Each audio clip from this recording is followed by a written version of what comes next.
सरकारी कर्मचारियों ने पुरानी पेंशन स्कीम को बहाल करने के लिए पिछले कई वर्षों में अनेक बार आंदोलन किए हैं और कर्मचारियों की इस मांग को लेकर के सरकार भी काफी दबाव में थी।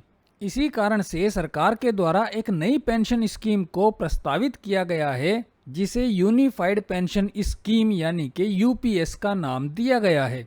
सभी साथियों को नमस्कार। आपका एक बार फिर से स्वागत है आपके अपने चैनल गुरुजी में। प्रधानमंत्री श्री नरेंद्र मोदी की अध्यक्षता में केंद्रीय मंत्रिमंडल ने 24 अगस्त 2024 को एकीकृत पेंशन योजना यानी कि यूनिफाइड पेंशन स्कीम यूपीएस को मंजूरी दी है। सरकार के द्वारा इस योजना को 1 अप्रैल 2025 से लागू किया जाना प्रस्तावित किया गया है। आइए अब यूनिफाइड पेंशन स्कीम यानी कि यूपीएस के संबंध में सरकार द्वारा जारी की गई विज्ञप्ति में दिए गए बिंदुओं के ऊपर चर्चा करते हैं। इस विज्ञप्ति के पहले पॉइंट में एश्योर्ड पेंशन के बारे में बताया गया है।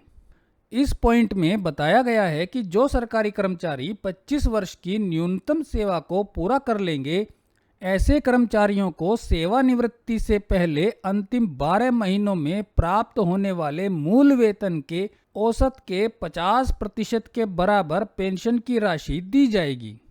इसी पॉइंट में आगे बताया गया है कि पेंशन के लिए न्यूनतम सेवा की अवधि 10 वर्ष का होना आवश्यक होगा और 10 वर्ष से लेकर के 25 वर्ष के बीच की सेवा अवधि के लिए पेंशन की राशि अनुपात में दी जाएगी। पेंशन की यह अनुपातिक राशि किस प्रकार से निर्धारित की जाएगी, इस राशि को हम इस टेबल में देख सकते हैं।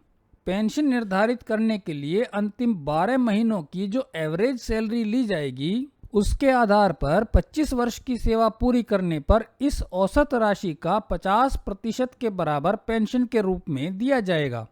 इसी प्रकार से 20 वर्ष की सेवा पूरी होने पर 12 महीनों के औसत वेतन का 40% के बराबर और 15 वर्ष की सेवा पूरी करने पर औसत राशि के 30% के बराबर तथा 10 वर्ष की सेवा पर औसत राशि के 20% के बराबर पेंशन की राशि दी जाएगी। यहाँ पर ध्यान देने वाली बात यह है कि वर्तमान में जो पुरानी पेंशन स्कीम जिसे हम ओपीएस के नाम से जानते हैं, उसमें पेंशन की जो राशि है वो सेवानिवृत्ति से पहले के अंतिम 10 महीनों में प्राप्त मूल वेतन के औसत का 50% या अंतिम प्राप्त मूल वेतन के 50% में से दोनों में जो भी अधिक राशि होती है, उस राशि के आधार पर पेंशन को निर्धारित किया जाता है।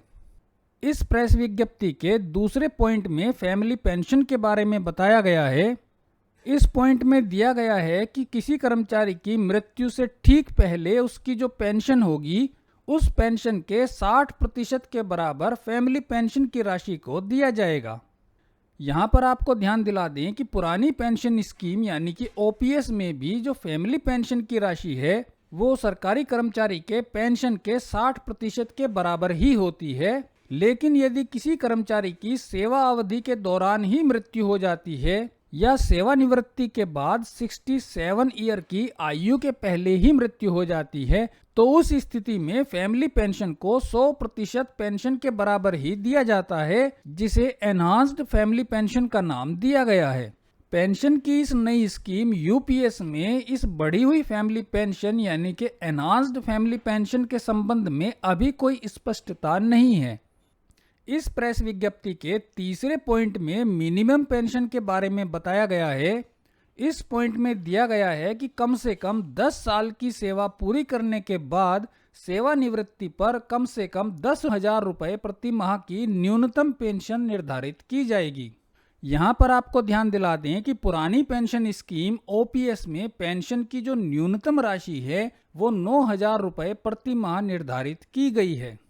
यूपीएस के संबंध में इस प्रेस विज्ञप्ति के चौथे पॉइंट में महंगाई के संबंध में सूचना दी गई है।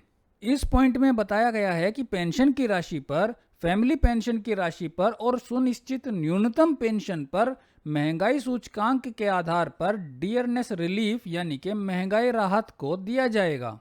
यहाँ पर आपको ध्यान दिला दें कि पुरानी पेंशन स्कीम ओपीएस में भी पेंशन और फैमिली पेंशन की राशि पर all India consumer price index यानी कि AICPI की वैल्यू के आधार पर महंगाई राहत यानी कि DR की राशि दी जाती है।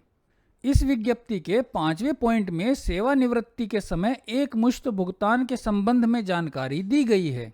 इस पॉइंट में दिया गया है कि सेवा अवधि के हर 6 महीने के लिए सेवानिवृत्ति की तिथि पर मूल वेतन और डीए के योग के 1/10वें हिस्से के बराबर सेवानिवृत्ति के समय एक मुश्त भुगतान किया जाएगा और यह एक मुश्त भुगतान सरकारी कर्मचारी की सेवानिवृत्ति के समय मिलने वाली ग्रेजुइटी के अतिरिक्त होगा।